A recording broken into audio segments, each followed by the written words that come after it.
junior heat camp, huh? Great way. When Mike hit me about the opportunity, I couldn't wait to get out here and have some fun with the kids.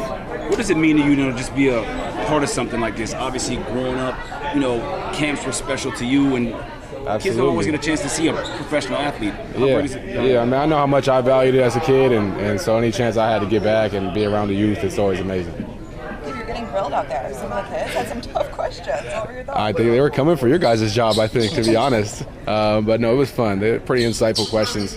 They usually always surprise you one way or another. What's it like to be in the middle of the finals, knowing you could have been there? Are you watching the games? Is it harder, or is it sort of? I'm not really watching the games, to be honest. And there's no disrespect to the other two teams, and I know they've been good games. I've caught pieces here and there, but I haven't really been watching, to be honest. Is that because you were so close that it's difficult, or just because you like to take the clean break when you're done? I think it was just a long year for myself overall with basketball, starting before the season started. So I think I just need a little bit of a break, and I'm sure I'll go back and watch the game film of these games without the commentary and whatnot. But the kids were talking about Jimmy shot, and you gave a poignant answer there. Mm-hmm. Do you replay that in your head every now and then, or every day, or every moment? What's it like? Sometimes it ends a little better than it did. I'll tell you that much. Sometimes it ends a little better than it did. But like I said, I support Jimmy. I support the shot. I probably would have done the same thing in his position. Heavy's the head that wears the crown, and I'm sure he got a lot of heat for it. But, he has my support. So. What have you been up to the last couple of weeks? Just kind of unwinding? Unwinding in general, trying to get my life in order a little bit. Some things I didn't have time to take care of, taking care of them. My cousin got married, so I got to be around that side of the family for a little bit. It was great to be around them and refresh and celebrate them. What's your pitch to the guys that go on job the next week? And they're looking for someone maybe somebody. What's your pitch? I mean, if they watched any basketball this year, they saw a lot of undrafted success across the league. A lot of success from guys that played in the G League across the league. And everyone's route is different. Embrace it and have fun with the journey. And specifically here, just fun. What sets them apart? Yeah. I mean, our culture, I think, sets the tone, and everyone has their own definition of what it is and what it takes. But we have our way of doing things. It's a little bit different than everybody else, and we embrace it. We just want to put the best five on the court we can at any point in time to win whatever matchup we have that night.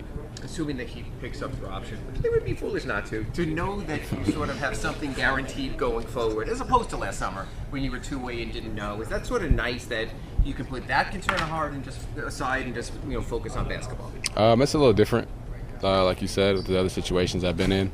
But I try not to count my eggs before they hatch, so we'll wait until they pick up that option, if they do. Yeah, how much time do you give yourself before you figure out kind of the plan of wanting to prep, I guess, a little bit more than normal offseason? Yeah,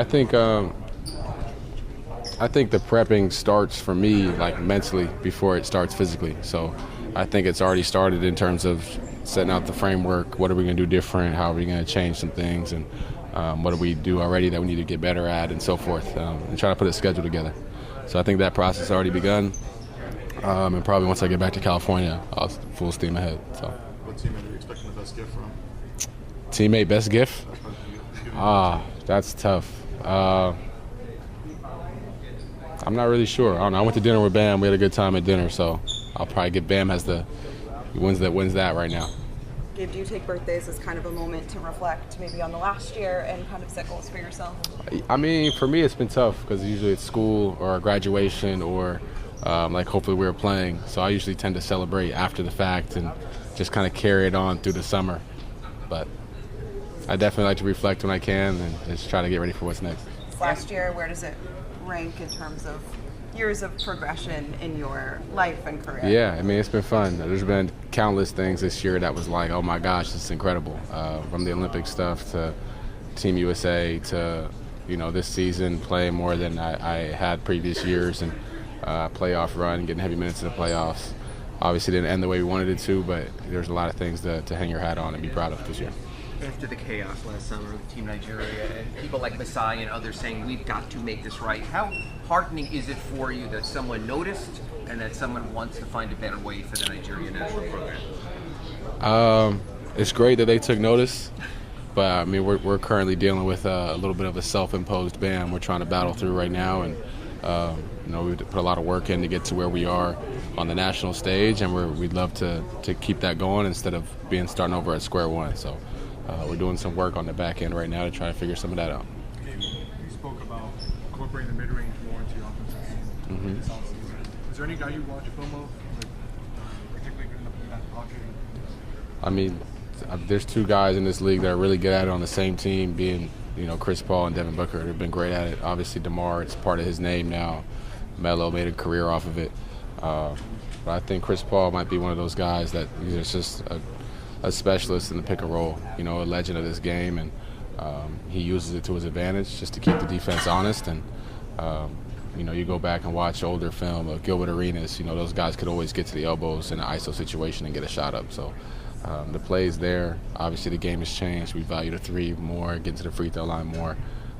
But I think as a guard, you get in that pocket a lot, and as you get towards the playoffs, you see they start to just play percentages and play numbers, and that needs to be a shot you got to keep them honest with.